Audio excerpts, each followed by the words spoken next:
যে আমাদের যে 23 জোড়া ক্রোমোসোম আছে তার 22 জোড়ায় কিন্তু একজন পুরুষের এবং একজন নারীর একেবারেই এক। নারীর প্রতি সহিংসতা এটা শুরু হয় আসলে একেবারে পরিবার থেকে। মিডিয়া আমাদের কিভাবে পোর্ট্রেট করে, আপনার যত যোগ্যতায় থাকুক না কেন ফেয়ার এন্ড লাভলি আপনার সকল যোগ্যতাকে ছাপিয়ে দেবে।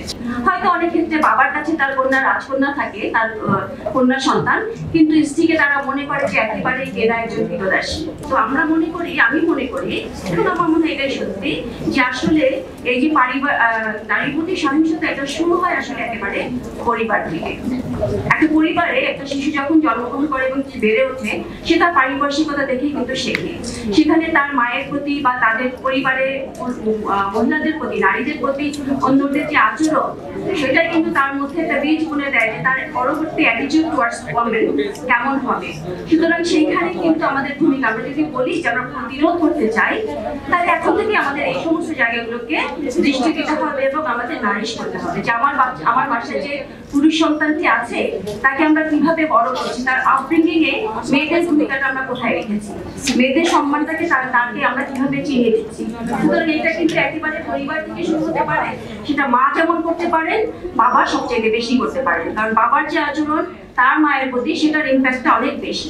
হয়তো অনেক ক্ষেত্রে বাবার কাছে তার কন্যা রাজকন্যা থাকে, তার কন্যা সন্তান, কিন্তু স্ত্রীকে তারা মনে করে যে একেবারে এরা একজন বিপদাসী।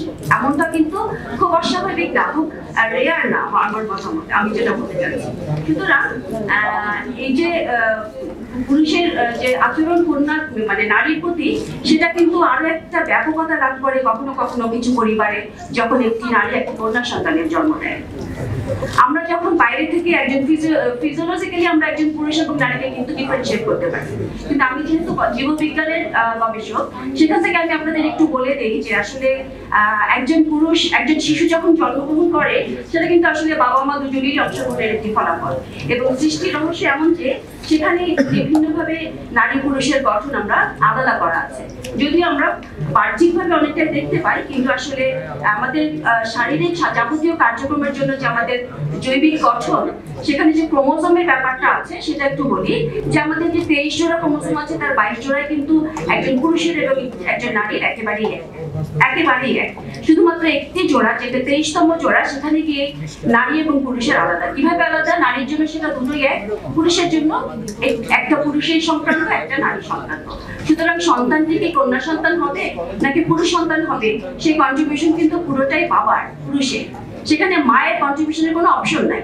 মায়ের যেহেতু দুটোই এক, যেটাই আসুক না কেন, বাবার কাছ থেকে যেটা আসবে সেটাই নির্ধারণ করবে বাচ্চাটা কি কন্যা সন্তান হবে নাকি পুরুষ সন্তান হবে।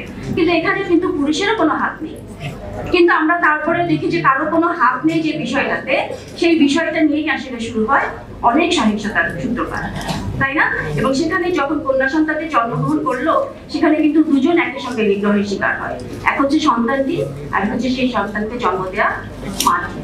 সামাজিক সাংস্কৃতিক যখন আমাদের ঘটনাগুলো ঘটে যায়, তখন আমরা ঠিক কিভাবে তাদেরকে দেখি। আমরা যদি মিডিয়ার কথা বলি, মিডিয়া আমাদের কিভাবে পোর্ট্রেট করে, আপনার যত যোগ্যতায় থাকুক না কেন ফেয়ার এন্ড লাভলি আপনার সকল যোগ্যতাকে ছাপিয়ে দেবে, তাই তো? আমাদের মিডিয়া কিন্তু এইভাবে আমাদেরকে পোর্ট্রেট করে।